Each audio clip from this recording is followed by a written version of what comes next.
Good afternoon. Good afternoon to you.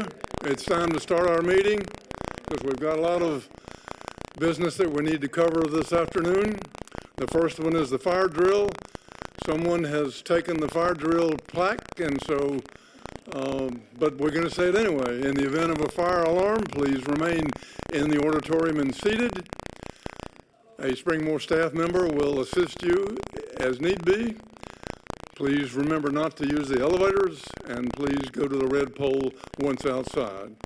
And once again, I will remind you, please take that extra 10 to 15 seconds, if you haven't already done so, to take that cell phone out of your pocket or out of your purse, and please turn it off or set it to silent so it will not go off during the presentation that we're going to make. I would like now to call this meeting to order. This is the 6th Residents Association meeting for 2025. And once again, we've kept our record intact. We have filled up the auditorium, which I'm so glad to see. I also hope there's a large number of residents watching us on 1341. Remember that all Residents Association meetings are live streamed. They are also recorded so that you can see them later on. Probably tomorrow morning, Daniel will have them on there in the event that you may have missed it. And all the Residents Association meetings for this year, as well as last year, are still on the resident portal. I would like at this time to see if there are any new residents who are attending a Residents Association meeting for the first time. If you are a new resident attending for the first time, please raise your hand. She's going to bring a mic to you. And if you would, give us your name and when you moved here and what your room number is and where you came from. I'm from South Bend, Indiana. I came here a year ago next month, but I've never been to a meeting. I live at 32. Okay. Thank you. Are there any other new visitors? Well, we hope there's some of you out there watching us on 1341. And we welcome you to Springmore. At this time, I would like to call on Laurie Higgins, our chaplain, who will introduce a new staff member.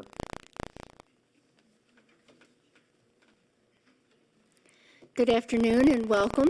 I am pleased to announce that after a long search with over 70 applicants, I'm pleased to announce that Reverend Jim Rogers is our newest chaplain.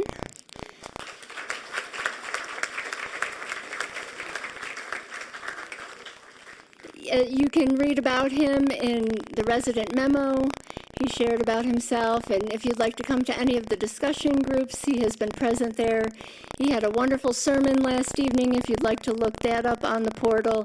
So thank you for joining me and welcoming him. And if you'd like to get to know him, his office is behind Joan's office as you go towards the health center. So thank you for your very warm welcome of Jim Rogers. Thank you, Laurie, and welcome, Jim. At this time, I recognize Jacob Hollingsworth, Director of Safety, Transportation, and Concierge, for some information that he wants to give us. Good afternoon, y'all. It's good to see you here today.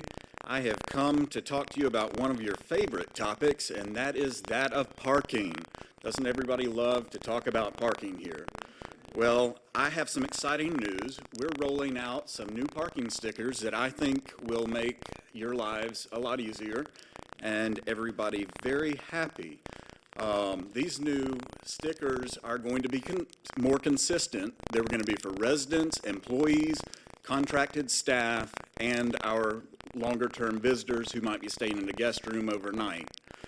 They'll have better visibility, more consistency for better identifying parking enforcement and for campus safety. And we will distribute these in the in-house mail on June the 17th, and you will get a very detailed memo telling you all about it with instructions on how to apply them. And that's what those instructions will look like. It'll be very simple. You'll all get an envelope in your in-house mail addressed to you if you have a parking sticker. Everyone will get the flyer, so everyone has the same information. And that envelope will contain a parking sticker as well as an alcohol pad for you to clean the spot on your window before applying it. If you need family, staff, or neighbors to help you with this task, I'm sure there are plenty of hands that would be happy to help you. Some of you might need more than the alcohol pad for the cars I've seen out here. We might. But the point being, you want it to be clean, clear of debris, and clear of solvents before you stick it on your window. It's going to go on the outside exterior of your back window on the left lower corner. So basically where your sticker is now.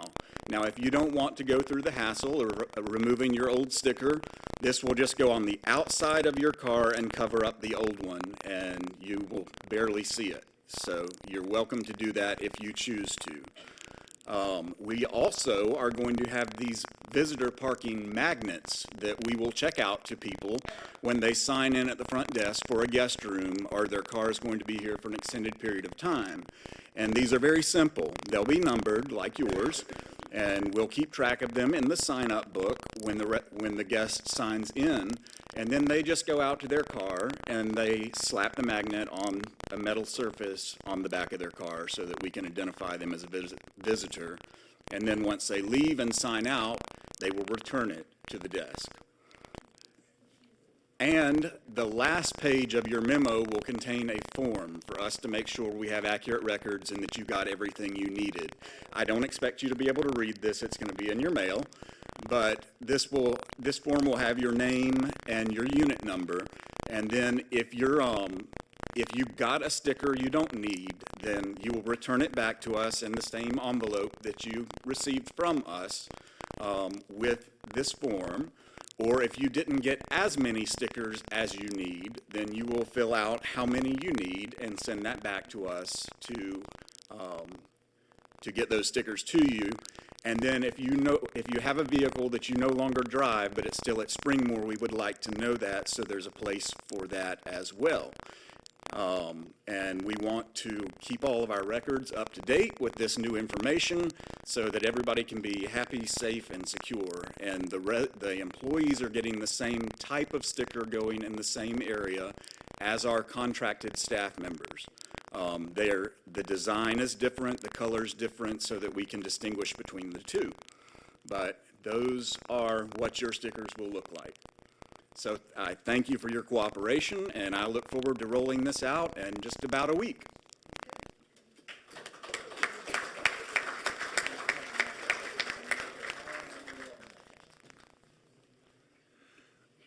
Peg Bedini is the chair of the Springmore Endowment Fund, and she will now give us information about the upcoming Endowment Fund campaign.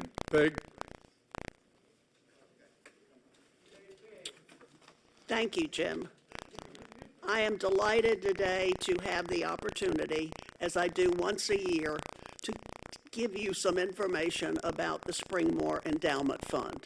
However, before I begin, I'm going to ask that any members of the Endowment Committee who are here, please stand so that you can recognize them. Quite a group. Thank you. This is a resident committee which truly has a single goal, helping to provide other residents when needed. This committee works hard all year and puts in many extra hours to help this wonderful fund. The founders of Springmore desired to make this community a happy place and a place where residents could have a permanent home, whether in the levels of independent living or when necessary in the Stewart Health Center with whatever care is needed. And this remains the same today. However, in those years, it was soon evident that in order to maintain this commitment, it would be wise to develop a 501c3 investment account whose earnings could be utilized to help support any necessary financial assistance for residents. And so our endowment fund began, and it has continued until this day. Each of you know that anyone applying to Springmore has to provide detailed financial information. But the reality over the years has shown that a very few residents will need some financial assistance at some point through no fault of their own. In many cases, the resident has simply outlived their resources. The endowment fund is totally managed by the Springmore Board of Directors. The board provides leadership by making all decisions about management, investments, and outlay of the funds. Members of the board of directors are all volunteers who are selected because of their expertise and their interest in Springmore. At this point, up to 100% of the income each year may be used for needed subsidies. If that amount is not sufficient, our Springmore budget has to provide the remainder of the subsidies. So, as I am sure you realize, making a tax-free donation to the endowment helps ensure that the income is as substantial as possible. It also helps to minimize the amount which has to be added to our regular budget. Donations to the fund, as well as cash or memorial bequests, are gifts of stocks and bonds, gifts of furniture or household goods, or real property. Oftentimes, these gifts come from businesses, family members, or friends of Springmore. Of course, the major contributions over the years comes from Springmore residents, as you know from the report you receive each month detailing the gifts of that month. I'm pleased to share with you our other annual fundraising events that will occur later this year. The indoor yard sale will be September 16th, 17th, and 18th, so you can go ahead and begin putting things aside to donate to that. Bingo will occur on October 31st, and holiday card sales will begin in November. These are fun-filled events, which have always been very popular with residents. However, our major source of donations is the once-a-year annual campaign, which begins today. Each of you will receive a packet like this one delivered to you either later today or tomorrow. I am asking that you consider a donation seriously. We do not make any suggested amount because that is up to you, but we are hoping to get 90% participation from residents. I have always seen the endowment fund as neighbor helping neighbor. You never know what lies ahead of you. Thank you for allowing me to talk about this wonderful program.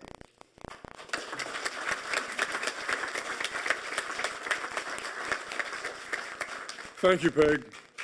It's now time for the program portion of our Residents Association meeting, so I recognize our Vice President, Barbara Smith.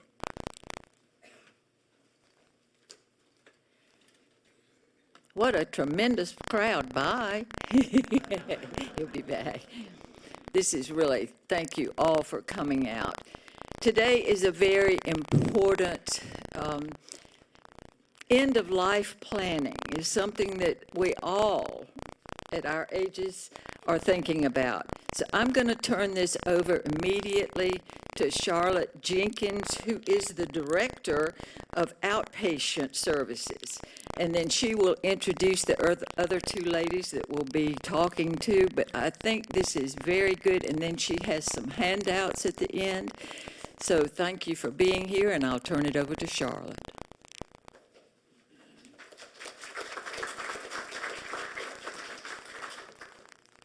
This is a great turnout. Okay, because I got to move around. So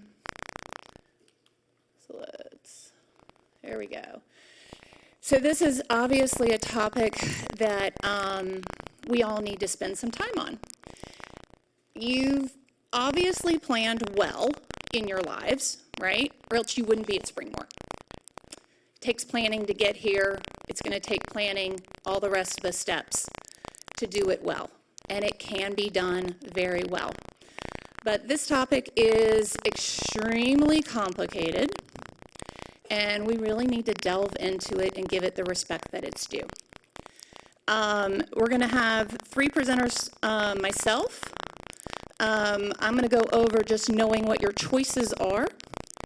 Sue Kohler's going to go over documenting your health choices.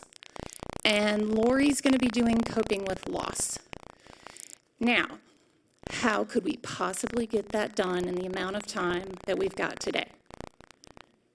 Impossible. So, what I want you to do as you are thinking, as you're listening to the information we're giving you today, this is only a primer, just an opening of a series that we're going to be presenting in August. It's going to be every Wednesday in the month of August. We're going to do 2 sessions in North Village and 2 sessions in South Village. Each one will be a different topic, and we're going to have speakers come in also, so it won't just be our, your Springmore staff, so that we can really delve as deep as possible. So what I'm hoping you'll do today, I know you have questions now, but I want you to also think on, as we go into each one of these subjects, more questions. And my handout that I'm going to have for all of you is how do you get those questions to us before August so that we can make sure that we've addressed in detail all your questions for the entire campus, because that's what we really want this to be. So, knowing your choices. So a lot of times you'll hear people talk about hospice and palliative care all in one sentence. But there's a major difference between the two. Anybody have a clue? Okay. Well, exactly. Ms. Bedini said no treatment. So, palliative care. Palliative care can be implemented at any time during a serious illness. I like to think of it as, and my recommendation for a lot of people is when you have a significant illness going on and you have more than 3 specialists, ask for a palliative care consult, okay? Doesn't mean end of life, but what they are is each specialist is looking at their part of the body, right? Cardiovascular, pulmonary, nephrology, they all only want their organ. They don't want the whole body, okay?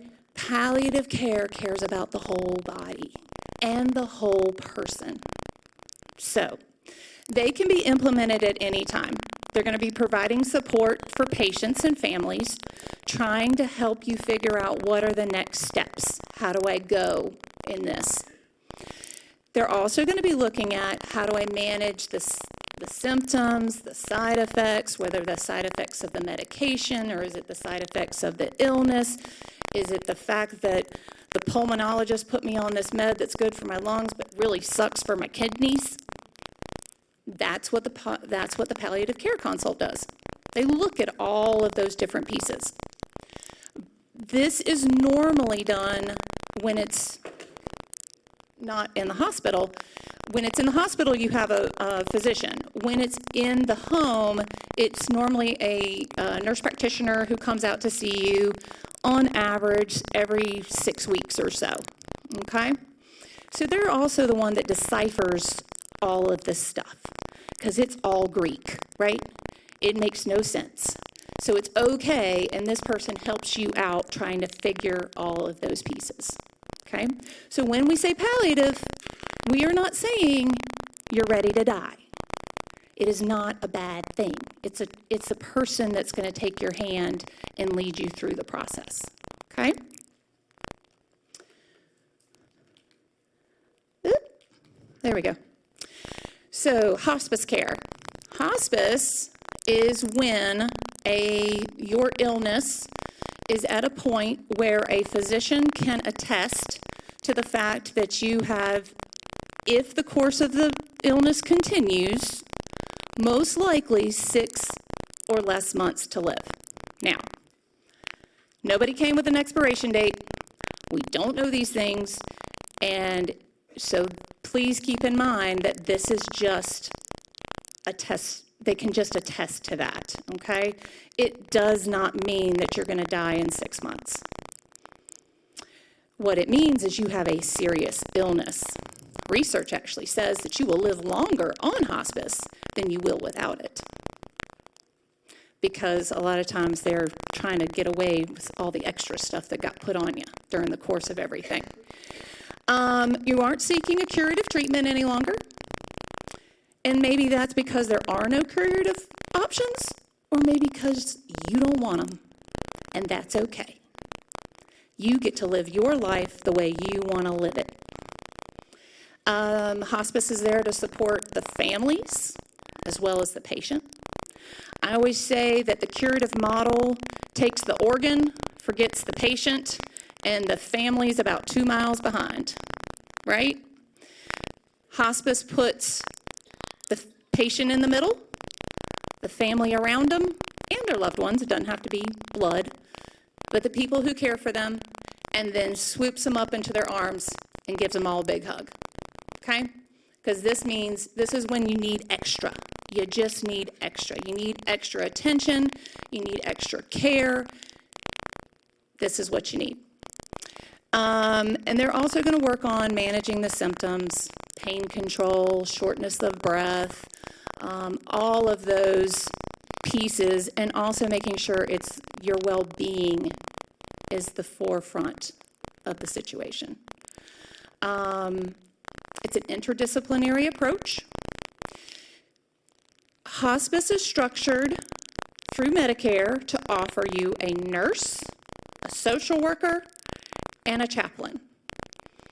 Please, if you get nothing out of this, either for yourselves, your loved ones, anybody, take the team, okay? Because Medicare says you only have to have the nurse. But hospice is designed to work together. And if you say, hey, I'm not spiritual, I don't want a chaplain, they aren't religious. A hospice chaplain is there to meet you at whatever spiritual place you are at, right? The social worker is meant to meet you where you are at. They aren't coming in with an agenda. You are their agenda, okay? They are also there for all your family members, and that's the beautiful thing. A patient can say, you know what? I've gotten all I want to get out of you, to the chaplain. Never to the nurse, by the way. We are front and center. But they can say, I don't want that, but my daughter needs it. My husband needs it. Can you please minister to them? And that's okay, because that's how hospice sees it. We're the whole group. You're going to see more frequent visits, because there's more team members than you do with palliative care. You are required by Medicare to be seen by the nurse every 2 weeks. Typically, it's once a week, but it can be 2 weeks if you're like, no, I don't really want to see you. I'm feeling great right now. Great. Live your life. You don't have to see them. Just keep them in the role. Then the other pieces, and then as you decline, those visits start to increase. So they, once again, are meeting hospice. The goal of hospice is to meet the patient and the family where they are at. With hospice care, you have different levels of care, depending on what the patient's condition is. So you have in-home. How many people here who've had a loved one experience hospice in their home? Okay. Lots of good experience, okay? This is when you can still manage, the nursing staff can still manage a patient's symptoms with oral or rectal medications, okay? The symptoms are not uncontrollable. And that's the goal. The goal is to be in your home. The goal is to be around familiar spaces, to have your family there. That's we're going to feel like we really met all your needs in the home space. And as I said, weekly nursing visits will increase as the needs increase. And depending on what the symptoms look like and whether medications have to be increased or not. Then there's called GIP, General Inpatient Care. This is hospital level care. This is where the patient is unable to take an oral medication. So you're going to be, typically it's not IV, typically it's what's called sub-Q. It's a very tiny little needle, it goes into the skin, and it's delivering medications consistently so that all the symptoms are under control. And this is bedside nursing. Okay, so this is hospital level care. Now, locally, we would say Transitions House is our local hospice home, okay? Run by Transitions Hospice. Used to be Hospice of Wake County. There are a multitude of different hospice organizations, and you can go with whoever you want to go with.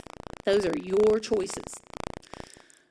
We have a very good relationship here at Springmore with Transitions, but that is your decision, your family's decision to make on who you want to utilize. The hospice home, so I also am hoping you guys will take this information and run out into the wild with it, right? So I always, when I'm asked by friends and loved ones who say, my cousin needs hospice and she's in New Jersey. Well, I always say, look, the goals of hospice for every company are the same. Internationally, they are the same. If you had to pick one and you don't know anything different, then pick the one that's got the hospice home, okay? Now, the goal is not that you're going to need it, but it's there if you need it, okay? The goal is to be at home, but the hospice home, wherever you are, is most likely the more ideal place to be if symptoms are out of control.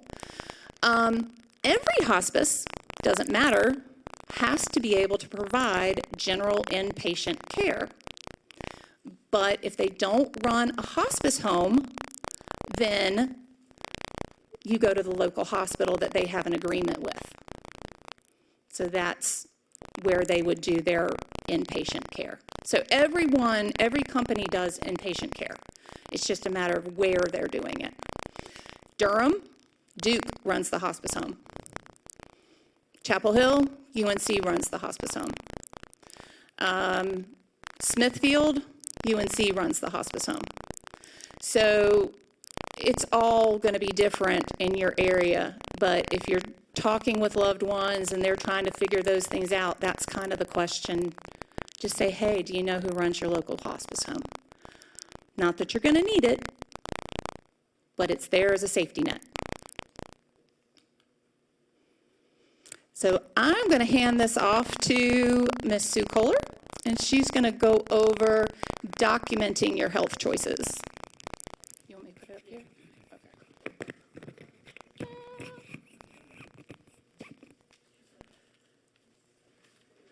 Okay. Good afternoon. All right. I shared a dad joke. My brother always said whenever we drove by a cemetery, he'd look over, he's like, people are dying to get in there. So, since we're talking about death, I would lighten it a little bit. But I think the fact that you have planned, I will say after working in home health and coming to Springmore, I've never seen so many people with long-term care policies. So you were ahead of the curve, and I think willingness to talk about your choices and your options and end of life is also being ahead of the curve. So my job is, again, I think, notice there's a theme in choices, is how do you document what your choices are? And that's what we call advanced care directives. You're in advance of end of life, you are directing those that you love, informing your providers of your wishes. You can plan, just like Charlotte said, we don't know what's going to happen, but at least you could plan of what you would like. So there are legal documents. The two that we'll talk about are living will and healthcare power of attorney, which are notarized legal documents that gives you provides written instructions about the health care if in the future you cannot speak for yourself. So there are documents that if you are, for whatever reason, unable to make your needs known or make your wishes known, these documents ensure that your wishes will be known. I think also doing the documents really, it's almost like the more important thing is having these conversations. I think, one, they give you the opportunity to stop and think about a time that's going to happen to all of us, and what would you want? What do you want that to look like? Maybe you had an experience with families or friends where you're like, I do not want my kids fighting over, what happens at the end of my life. Or I saw what happened to my mom in her late stages, and I saw her in a lot of pain. I saw someone with a feeding tube. I don't want to have a feeding tube. So kind of look at what's been your experience, what are some of the stories that you have about just the dying process, and the interventions that are available to prolong your life. What do you want, what don't you want? And then you bring after you've reflected about that, bring that to your loved ones, your spouse, your partner, your kids, your friends. Talk with your clergy, your doctor, but you want to it almost gives you this opportunity to just talk about things that really we don't like to talk about. So healthcare power of attorney. You choose a power of attorney to manage all your finances and assets and all that. This is someone that you've chosen, or persons really, that you have named as your agent to make healthcare decisions if you're unable to make those decisions yourself. So you're not signing away your voice. Even though maybe the person, you have to remind your healthcare power of attorney that you are not in charge just because I've named you. When that time comes, you will be my voice. But it's if and when you can't make those decisions. You've chosen someone. You want to have a first choice. And then you also want to have one or more backups. Life happens. And so you want to make sure that you have someone, a few people, kind of go in order. So if someone can't, you name your son. They have knee surgery, they're incapacitated. Well, then something happens and you need help. Do you have a second? Or someone that you chose might pass away, might move over to China to take a job. You want to think about, on a pretty regular basis, who you've chosen. And it doesn't have to be family. It could be someone that you're giving specific or broad powers, depending on how you write it out, how it's written, to just make those medical decisions as you would make them. So they are not making them for you, they're being your voice. So they've had those conversations with you, they know how you would make those decisions if you are confronted with decisions about your health care. And again, think about, this might be someone that has this role for a while. It could be someone who's determining when you're going to move, helping with the decision process if you are unable to move into the health center. Private room, semi-private room, what kind of roommate, they're going to be at your care plan meetings.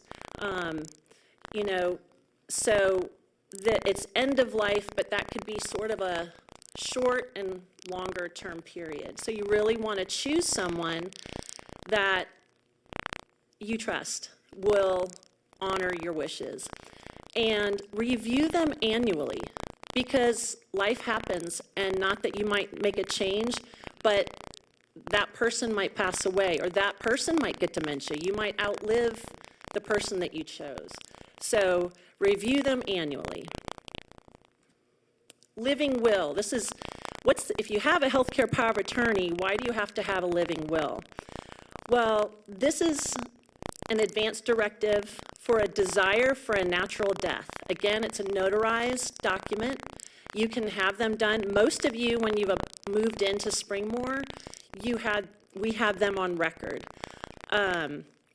Some people just have the healthcare power of attorney, but most of you have a living will and a healthcare power of attorney. You provide the instructions. You're informing your healthcare agent, kind of stating your desires, that you do not want your life prolonged by extraordinary measures. And if you have a terminal or incurable illness, or if you're in a vegetative state. So you're informing them of what you want, what you don't want. Typically, life-prolonging measures are artificial hydration, nutrition. So a feeding tube is typically artificial nutrition. Other topics can be covered in a living will, and it just depends on how it's prepared. CPR, dialysis, antibiotics, ventilation, pacemaker, and comfort care. So it can, a typical North Carolina living will has the artificial hydration, nutrition, comfort care, but you can be as specific or, kind of that basic North Carolina living will that you could download, and, you just take it. You're the one. You don't have to get your healthcare power of attorney with you. You just get it notarized by 2 witnesses that aren't family or friends, and it's legal. And then, and this is a great document to walk through. What are my options? We have there's a lot of good information, a lot of bad information about what prolonging measures are. So that's where you discuss with your healthcare power of attorney, your family, clergy. You can talk to Lori, you can talk to Jim, just as far as if you have ethical questions. Charlotte is great. We have folks in the health center. Ms. Ann, Dr. Patel, they're all wonderful resources just to say, hey, help me understand, when this says this, what does that really mean? So you feel comfortable. And they are things that you can revoke and change. So it's not, you're not carving these in concrete. They're paper, you can notarize them, and we have them, but then if you change your mind, you're allowed to change your mind. So a do not resuscitate order, I'll just cover this briefly in another document. These are doctor's orders. So where the other 2 are notarized, they're legal forms, you can get them done with your estate planning. These, you have to have a doctor sign this. And this is specifically only pertains, it's refusing cardiopulmonary resuscitation. If you've ever taken a CPR class, man, that is some hard work. There's a lot of physical impact being done by CPR. So you can decide, do you know what kind of the side effects are of CPR when you're older and more frail? Those are things to talk to your doctor about. So this is what's posted if you say, you know what, if my heart stops, please do not do any CPR on me. That message is it doesn't apply to anything else, just CPR. Do not resuscitate.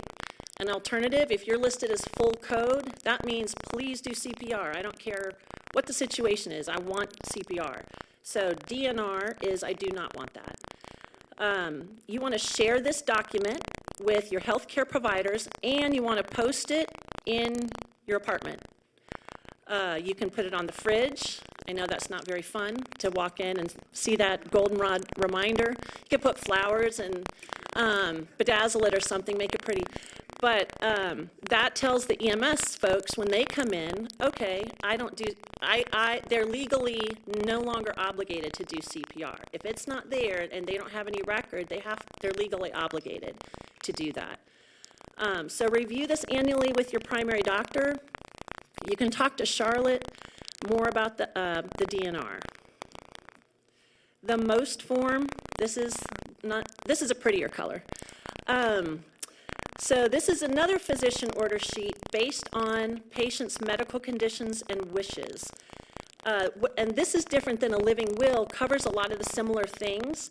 Do you want CPR? Do you not? What kind of medical interventions are you willing to have, not willing to have?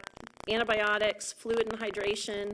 But this is actually a doctor's order, where the medical providers can say, we can exactly do this or not do this. So it's different than a living will. A living will is informing providers and family of your wishes. This is telling the medical folks what to do, not to do. This is done with an appointment with your primary doc, just like the DNR. So you want to review it because you know what? Your opinions might change, your desires might change, and so you can update that on a regular basis.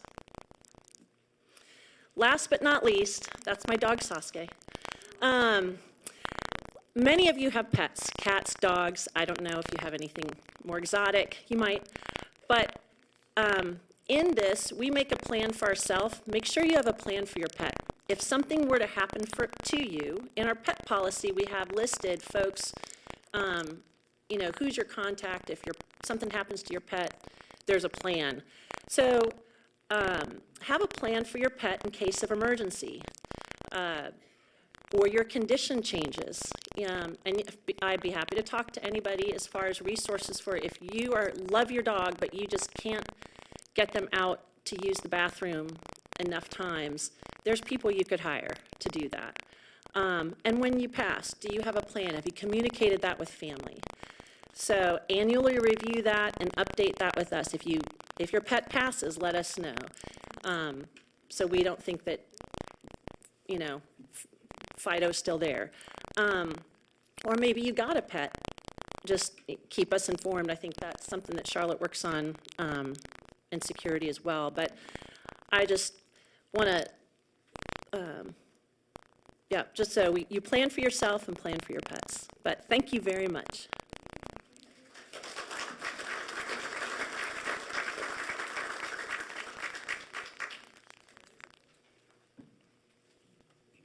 Sue's really tall. Good afternoon. I do want to commend all of you for planning well and for being here. I have worked as an end-of-life care social worker prior to being a minister, and I have been doing this for many, many years, since the late 80s. And I want to say that Springmore handles end-of-life decision and end-of-life care the best I've ever seen. And I want to reassure you that they handle it very, very well. So I wanted to start by saying that. And we are blessed to have a great team that we do have. Charlotte alluded to the difference between chaplain and clergy. While I am an ordained United Methodist minister, I am a chaplain, and so is Jim. So as chaplains, we serve interfaith and secular needs and are very inclusive. We are trained to offer presence and reflection. You can read that as well. We work with area clergy. If you have a clergy that you are working with, I will often say, would you like me to inform your minister? And I have often secured, Father Stibe has helped me in the middle of the night as well. We are on call. There is a chaplain or a support person. Sue has joined us as well. Somebody is available to you 24 hours a day, 7 days a week. If your family is in need of support, if you are ever in need of support, we are there to support you as best we can. Pre-planning. The paperwork that you've received, and if you haven't taken some, we always have copies. These are for you to share. I don't know why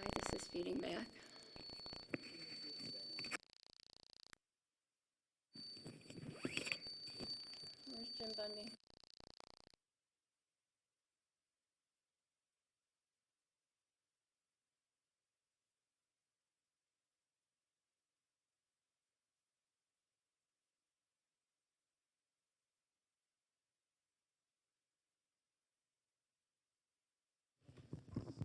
Okay. There are different levels of pre-planning. Some people have made pre-planning with their funeral homes and have secured their arrangements there. There is an increasing number, I think in the industry, it's over 50% now, where cremation is an option over bodily burial, over burial. There's wishes for memorial services. And I've handed out a form to write obituaries as well. Many residents have written their obituaries so that they can communicate.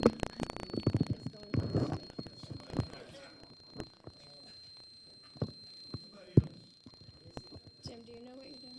I don't.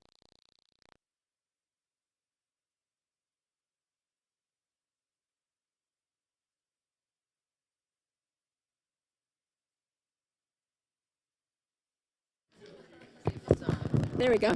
Sorry, Betty. You're innocent. But we have lists of funeral homes, and it's helpful for us to know and for the team to know what your wishes are. It's helpful for your family to know as well. There is a discount in price. Sometimes they do not increase price if you have that, and the price has gone up over the years. Spiritual needs at the end of life. There's often the question asked, how is it with your soul? There's a desire for peace and forgiveness. There's the questions of suffering. Where is God in the midst of suffering? Loneliness, fear, and support for families. Here again, the chaplain's role, spiritual presence, supporting meaning-making, prayers and rituals, family support, and ethical support. Whose wishes? There's a spectrum of wishes. You communicate your needs as best you can, and the family weighs in as well. Now, I have heard everything from, I am not going to be here, do whatever you want. I can see, and some of you know, Miss Betsy Coble sitting against that back wall telling me just that. I am not going to be here, do whatever you want or whatever brings you peace. And then there are those people who have those wishes that they want to communicate. This was my favorite hymn, this was my favorite scripture. Please share that with us.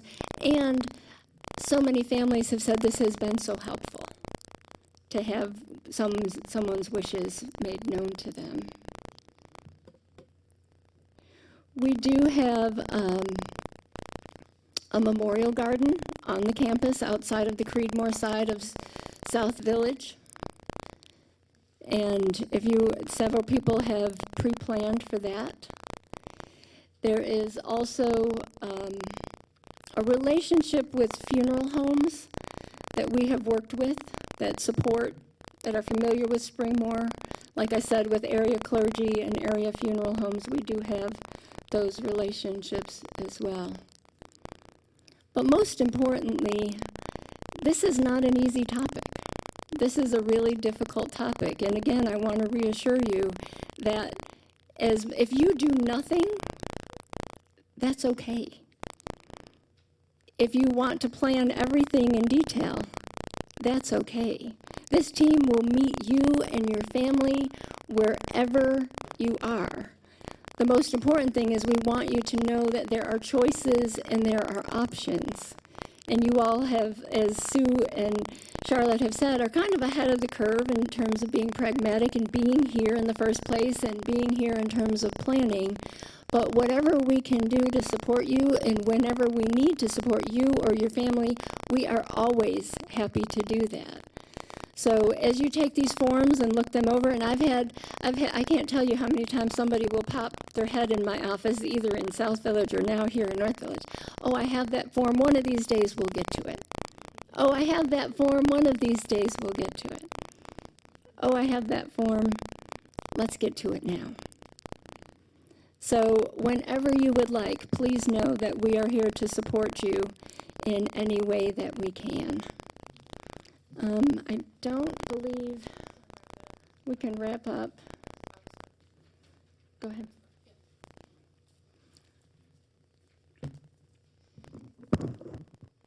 We have until 4 o'clock? Okay. All right. I just wanted to make sure. We won't kick you out. Promise? Okay. So these 4 topics, this is what August is going to look like. Okay? These are the 4 topics that we've chosen. We feel like this is we're going to try to hit everything here and apply it not only in its general terms, but what does it look like here at Springmore, right? Because that's also the big question.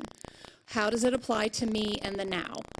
So clearly this is a very, like I said, it's complicated, but we want to be thorough. So we're going to do this in August.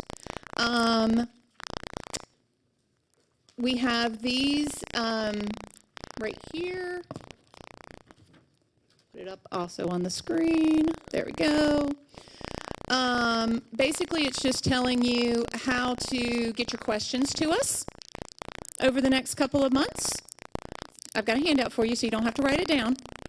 And then it's giving you the topics. So also on the other side of the handout, it lists the topics.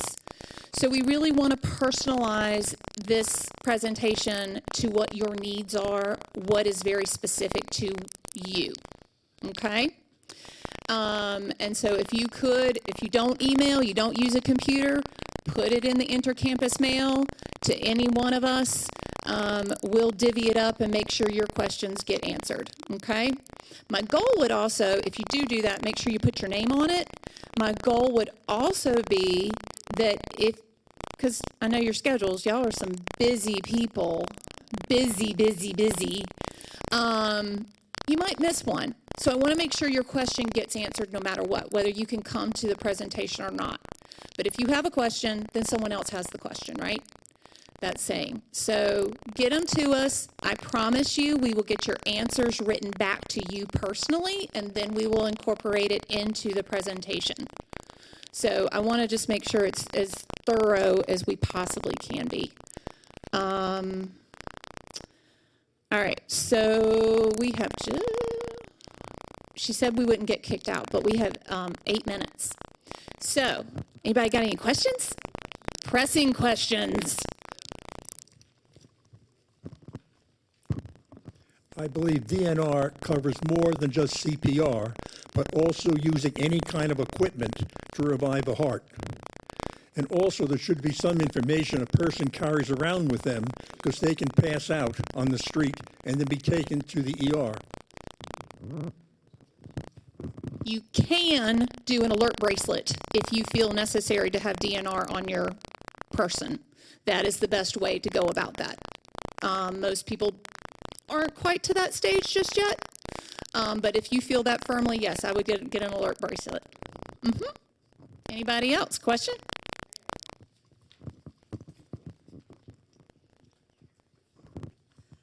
My question is just, when we first came to Springmore, it seems like we had some of these papers that we answered already. And not that I don't want to update it, but how can we see what we already put on the paper? I think that depends on what we're talking about. Yes, a lot of this was requested when you came here to Springmore, but some of you folks who have been here for a lovely 20 years, I think some things have changed. And that is what we are trying to do comprehensively, as thank you everyone for participating in the face sheet review. That's the same type of thing that we are now looking to get done on other aspects also. So I think that that goes into what we're talking about in depth. So if you're talking about, I'm guessing what you're talking about, like your living will and all of those paperworks, it's on file in the business office, and you can request them to pull it for you, and you can review it. Okay. Question? Question? Oh. More at the door. They have gotten refilled. My daughter teaches at the University of Alabama, and one of her colleagues has just come out with this book, and I've read it, and it's wonderful. It's for caregivers of people that have dementia at any stage. There's short chapters, and it tells what resources are available. It tells you, gives you sympathy for what you're going through. The name of it is Before I Lose My Own Mind: Navigating Life as a Dementia Caregiver by Beverly Thorn, Thorn. That sounds like an excellent resource.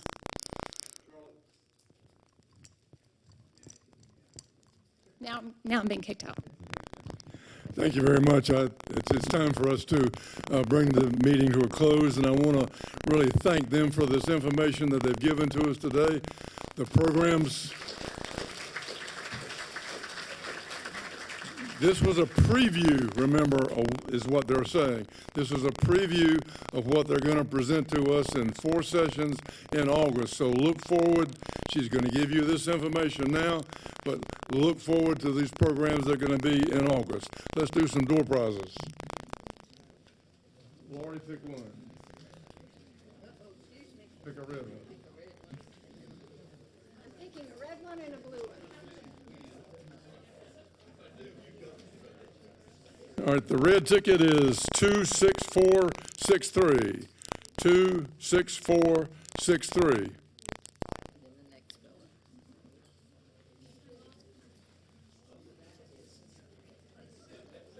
026463. All right, default. All right, now the blue ticket, 1480077. 1480077. Raise your hand. Here's the red one. You got it. Okay, another red ticket, 026475. 026475. Got it? I want to thank all you residents for attending the meeting today, and we will not have a meeting in July. Our next meeting will be on Monday, August the 11th at 3 p.m. This is now adjourned.